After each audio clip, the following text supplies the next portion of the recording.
Olá, eu sou Paulo Rodrigues, professor de História, e hoje nós vamos trabalhar uma aula do 9º ano sobre a Revolução Russa.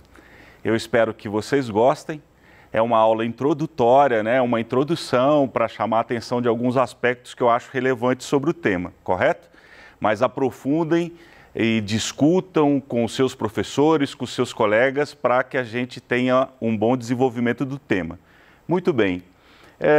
A unidade temática do currículo Referência de Minas, que esse conteúdo está inserido, chama-se Totalitarismo e Conflitos Mundiais e vai de 1914 até 1945. Esse nome, Totalitarismo e Conflitos Mundiais, é muito adequado, porque vocês vejam, num curto espaço de tempo, algo em torno de 31 anos, aconteceram episódios de grande magnitude, de grande impacto na história mundial, especialmente na história europeia, mas no mundo como um todo. Vejam bem, a Primeira Guerra Mundial, que foi já pauta, né, que já foi motivo, já foi assunto, um tema de uma aula anterior, a Primeira Guerra Mundial de 1914 até 1918, no meio da Primeira Guerra eclode a Revolução Russa, que é o tema da nossa aula atualmente, né? Passado algum tempo, a crise de 29, que é uma crise econômica de grande magnitude, de grandes repercussões, né? E junto com isso, também na Europa, o surgimento do que nós chamamos de regimes totalitários, notadamente o fascismo na Itália e o nazismo na Alemanha, com a ascensão de Mussolini e Hitler ao poder, respectivamente. Muito bem, esse conjunto de acontecimentos culminam na Segunda Guerra Mundial, de 1939 até 1945.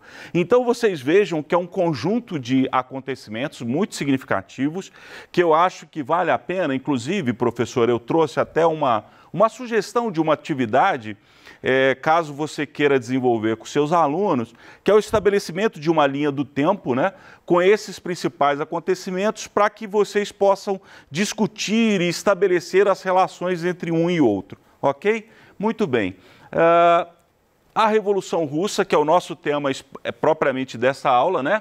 Como já tem sido um hábito das minhas aulas aqui nesse espaço, a gente parte dos antecedentes daquele determinado acontecimento, alguns principais personagens, alguns principais acontecimentos e, ao final, quais foram os desdobramentos e as consequências daquele episódio histórico.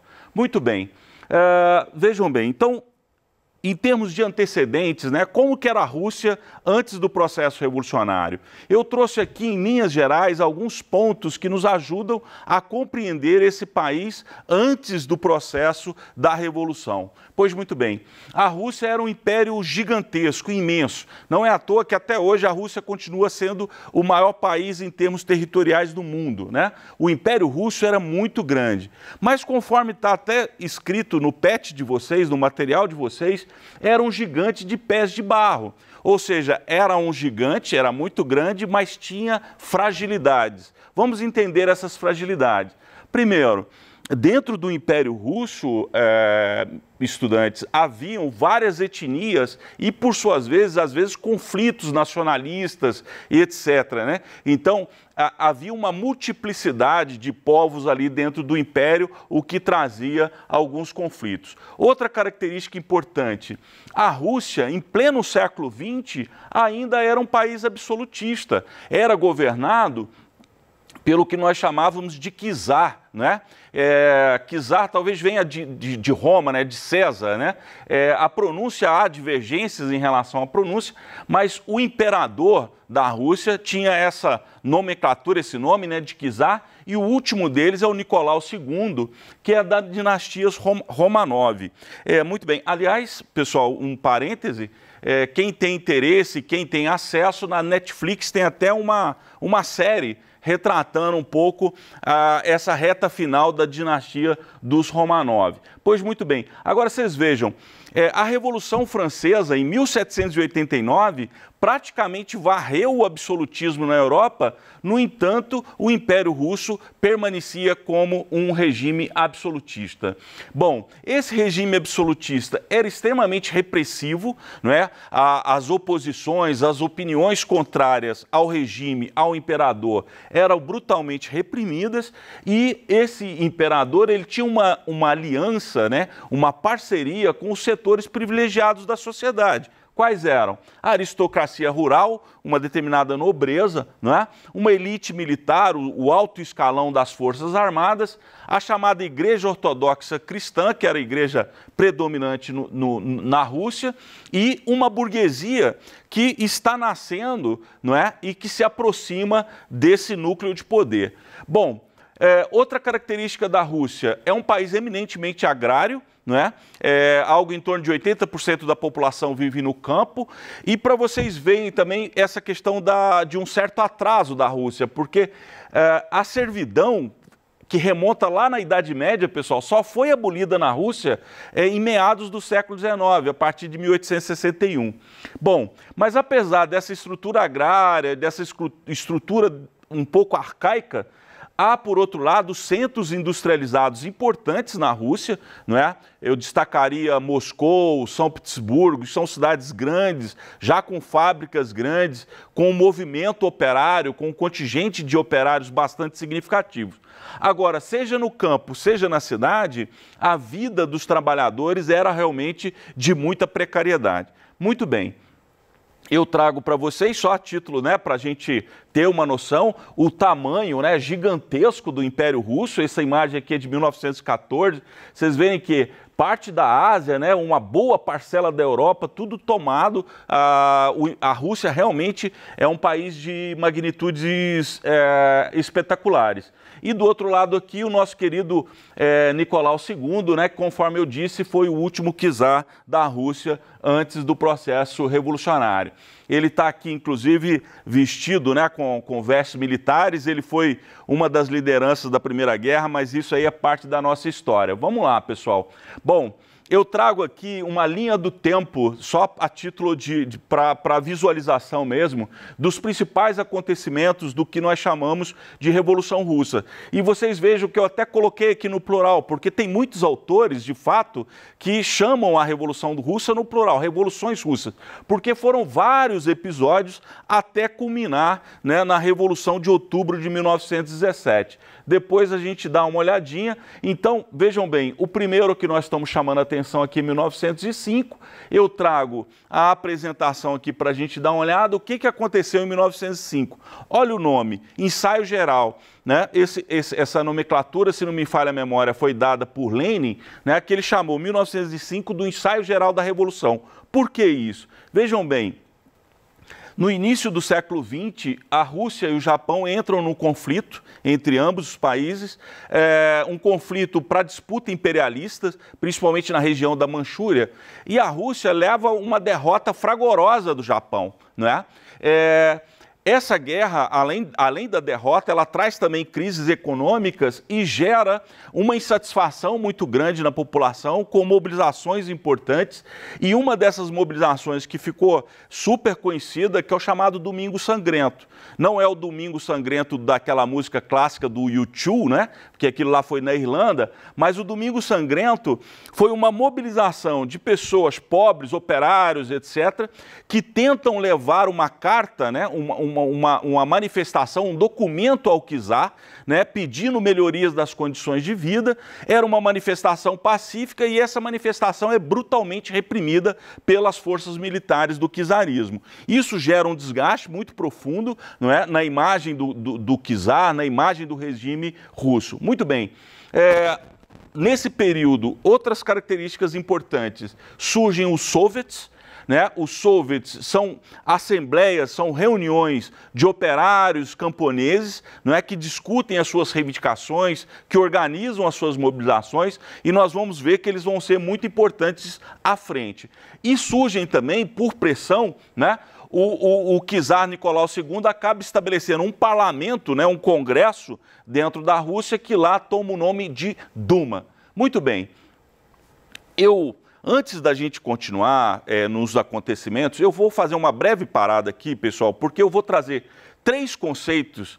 Um deles a gente já falou, os outros 2, só para a gente rememorar, porque eles são importantes para a compreensão do episódio. Bom, o primeiro é absolutismo, a gente já viu, né? É o poder concentrado na mão do monarca, correto? E isso aí era muito comum até o século XVIII, etc., na Europa. Bom, com as revoluções, com a Revolução Francesa e a Revolução Industrial, surge uma nova concepção, um novo conjunto de ideias que nós damos o nome de liberalismo. Está muito vinculado ao próprio capitalismo, não é? Pois bem, mas com o crescimento da classe operária e com a pobreza inicial no início da Revolução Industrial, surgem também e se fortalecem as chamadas ideias socialistas, principalmente não, mas com ênfase para a ideia do marxismo, né? Do socialismo marxista. E o que os socialistas defendiam? Uma alteração profunda, radical da sociedade e da economia, não é? O fim da propriedade privada e o poder na mão dos trabalhadores. Muito bem, relembrados os conceitos, dando seguimento, vejam bem, existia um partido chamado Partido Social Democrata Russo, na Rússia, por óbvio, não é? Que eram inspirados em ideias socialistas de Marx, mas eles, dentro do partido, havia uma divergência. E essa divergência acaba gerando uma divisão do Partido Social Democrata em 2 grandes correntes. Os bolcheviques, que defendiam a unidade dos operários e camponeses e propunham a revolução imediata liderada pelo partido, e os mencheviques, que tinham uma postura, vamos dizer, menos radical, né, que defendiam uma transformação mais gradual da Rússia e apontavam, inclusive, para uma aliança entre socialistas e liberais. Muito bem.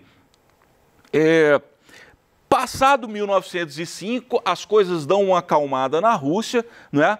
Mas em 1914, como é do conhecimento de todos vocês, a Rússia entra na Primeira Guerra Mundial, não é? Ao lado da chamada Tríplice Entente, ao lado da Inglaterra e da França, contra a Áustria e a Alemanha, vocês se recordam disso, não é? A Rússia detém um exército muito numeroso, mas muito frágil, não é? E começa a ter derrotas seguidas na frente de batalha. Além disso, a guerra também traz inflação e crise de abastecimento. Com isso, pessoal, de novo uma insatisfação popular muito grande, seja na cidade, seja no campo e inclusive na frente de batalha. Eu trouxe até uma imagem aqui, né, de soldados russos indo para o combate lá na Primeira Guerra Mundial. Muito bem, diante desse cenário eclode a primeira revolução, que é a Revolução de Fevereiro de 1917.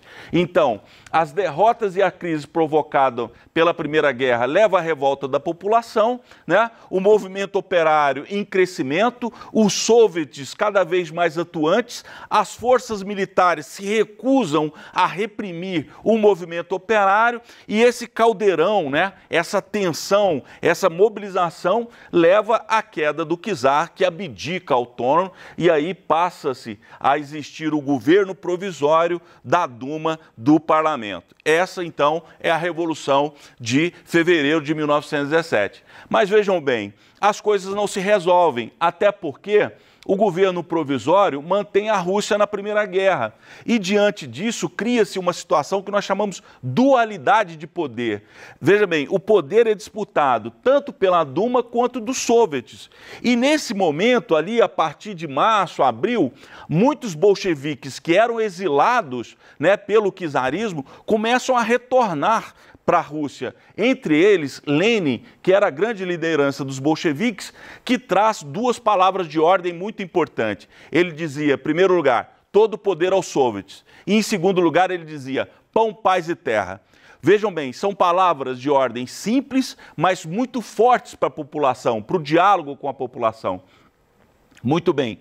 Continua o clima de radicalização, até que em outubro de 1917, não é, ocorre a tomada de poder dos bolcheviques, eles invadem o Palácio de Inverno, onde que era a sede de poder da Duma, e toma o poder e o entrega aos soviets. Essa é a famosa Revolução de Outubro. Aqui só um parênteses muito rápido, pessoal. A gente fala outubro e fevereiro, vocês têm que levar em consideração que a Rússia usava um outro calendário, né, que é o chamado calendário juliano. Então, às vezes, isso pode se aparecer como novembro, etc., mas porque há essa divergência de calendário, mas nada que vocês tenham que preocupar, não. Muito bem, aqui está a figura do Lenin, né, a grande liderança do Partido Bolchevique, a grande liderança do processo revolucionário de 1917, de outubro. Muito bem. Olha as medidas que os bolcheviques tomam logo após assumirem o poder. Então, eles passam o poder da Duma para os soviets e os comissários do povo, cuja liderança é exatamente os bolcheviques. Essa é uma primeira mudança significativa. Confisco e distribuição de terras, tomam as terras da nobreza e distribuem entre os camponeses. Lembra lá do lema Pão, Paz e Terra?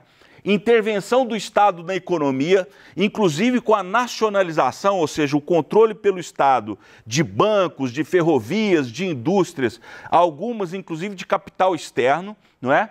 E para concretizar a outra palavra de ordem, que era a paz, em 1918 eles assinam o chamado Tratado de Brest-Litovsk, perdoem pela pronúncia, né? Mas é o tratado de paz que retira definitivamente a Rússia da Primeira Guerra Mundial. Vejam que são medidas profundas, radicais. Diante disso, pessoal, um amplo setor da sociedade russa não aceitam essas medidas e começam um novo conflito. Olha para vocês verem que história trágica, né? Nesse curto espaço de tempo, começa um novo conflito que nós chamamos de a Guerra Civil, que vai de 1918 até 1921. Pois bem, como eu disse aqui, ó, um setor, uma coligação contrária aos bolcheviques se forma, formando o Exército Branco. Por outro lado, tem o Exército Vermelho, liderado por esse senhor aqui, Trotsky, não é? Que é uma grande liderança também dos bolcheviques, e abre-se uma guerra civil de 3 anos, uma guerra muito dura, e até que em 1921 os socialistas, né, os bolcheviques vencem, mas pegam, herdam, digamos assim, um país extremamente destruído, porque vocês vejam, tinham participado da Primeira Guerra Mundial, já vem de uma crise profunda. Depois, ainda mais 3 anos de guerra civil, então está um caos. Pois muito bem, quais são as medidas, né, e os desdobramentos desses cenários?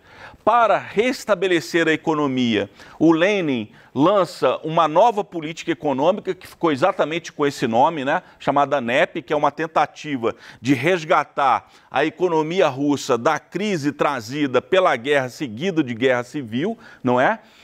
Em 1922, a Rússia passará, né, a se chamar União das Repúblicas Socialistas Soviéticas, a importância dos soviets aqui, né, até no nome, correto? A famosa URSS, né, que vai ser muito presente, vocês vão ver isso muito na hora que estudar o século XX, que é muito importante.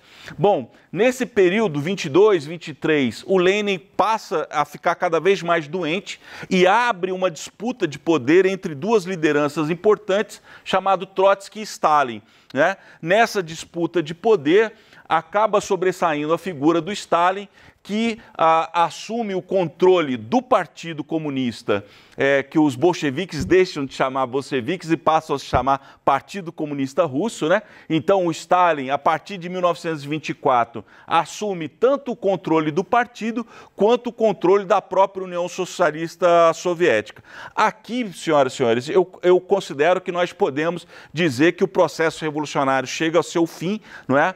O Stalin desenvolve um governo de décadas, e um governo marcado por amplo autoritarismo, né? Alguns sociólogos, historiadores chamam inclusive de um regime totalitário.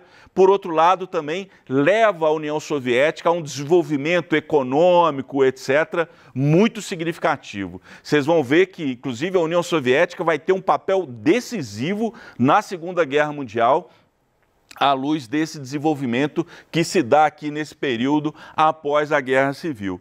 Correto? Muito bem. para nós já irmos terminando a nossa discussão aqui, meninos e meninas, professores, eu trouxe alguns pontos importantes, porque às vezes vocês nos perguntam, né? Por que eu preciso estudar isso? Ora, pessoal, a importância da Revolução Russa, ela se dá por vários aspectos. Uma delas, primeiro, é a primeira tentativa, né, de estabelecer um país socialista no mundo. Então, é a primeira grande revolução que se reivindica socialista, né? Em segundo aspecto importante também, essa revolução vai fazer com que o Partido Comunista Russo, ele influencie as esquerdas pelo mundo todo.